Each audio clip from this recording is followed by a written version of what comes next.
राधे कृष्ण दोस्तों, आप सभी को हरितालिका तीज व्रत की बहुत बहुत शुभकामनाएं। ये तीज का व्रत हम सबके जीवन में अखंड सौभाग्य लेकर आए, इसी की कामना करते हुए ये वीडियो मैं शुरू करती हूँ।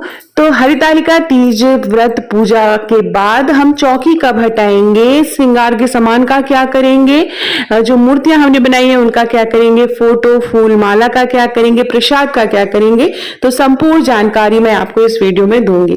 तो सबसे पहले हम कुछ जो श्रृंगार का सामान हमने चढ़ाया है वो प्रसाद के रूप में अपने पास रख लेंगे। जैसे बिंदी लगा लेंगे, चूड़ियां पहन लेंगे।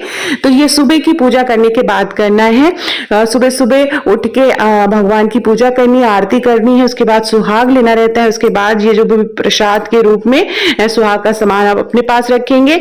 बाकी जो सुहाग का सामान है उसे किसी सुहागिन महिला को देना है, वो मैं आपको बताऊंगी। तो सुबह सुबह चौकी हटानी होती है। ये जो मूर्ति है यह सूर्योदय से पहले ही आपको सिरा देनी होती है, तो इस बात का ध्यान रखना होता है।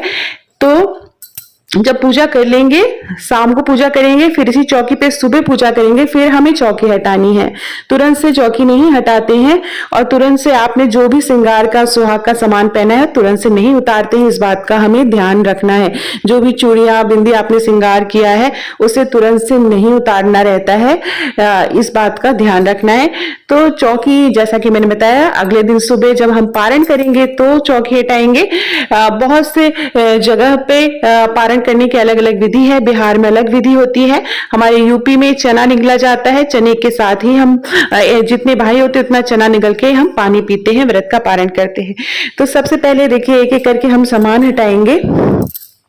तो जो भी श्रृंगार का सामान है, जैसा कि मैंने बोला कि कुछ प्रसाद के रूप में खुद पहन लेंगे, जैसे बिंदी लगा लेंगे, चूड़ियां पहन लेंगे। और बाकी जो श्रृंगार का सामान है ये देखिए, ये पूरा इसको आप अपनी सास को दे सकते हैं, जेठानी को दे सकते हैं, या किसी सुहागिन महिला को इसे देना रहता है। जो भी बिछिया आपने चढ़ाई है माँ पार्वती को, तो जो भी सुहाग का सामान चढ़ाया है इसके साथ कुछ पैसे लगा के मिठाई और फल के साथ आप सुहागिन महिला को दे सकते हैं। ये फल फूल जो चढ़ाए थे, जो मीठा आपने नैवेद्य चढ़ाया था, जैसे गुजिया, जो भी चीजें हैं वो घर के सदस्यों में बांट देंगे, आस पड़ोस में भी आप बांट सकते हैं। और फिर ये नारियल जो है वो पंडित जी को दान दे सकते हैं।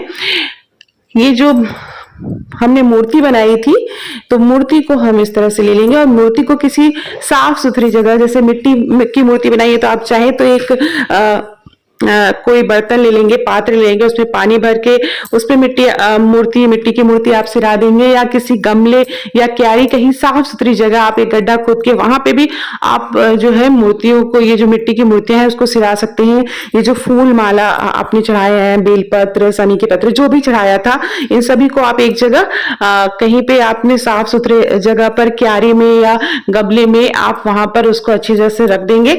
बहुत सी जगह गंगा जी में सिरा दिया जाता है, गंगा जी में बहा दिया जाता है, लेकिन नहीं है आसपास, नदी नहीं है, तो आप घर में इसको इस तरह से सिरा सकते हैं।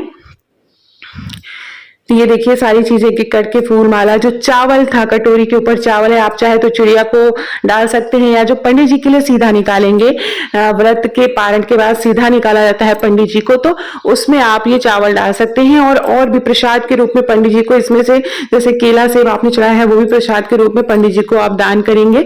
कुछ दक्षिणा दान करेंगे, एक दिन का खाना दान किया जाता है, जैसे दाल चावल, नमक, हल्दी, आलू, ये सारी चीजें निकाली जाती है, फल फूल ये दान दिया जाता है। अभी जो मूर्तियां हैं मैंने आपको बताया है, आप चाहे तो किसी पात्र में पानी लेके उसमें सिरा देंगे और फिर उसको किसी आप साफ सुथरी जगह आप मूर्तियों को डाल देंगे, कि आपकी क्यारी है, पौधे हैं, वहां पे आप डाल सकते हैं। ये जो फोटो है आपने अगर मंदिर से उठाई है तो मन में यथासंभव वापस रख देंगे, या साल भर के लिए पूजा के लिए रखते हैं तो उसे अपने स्थान पे वापस कर देंगे।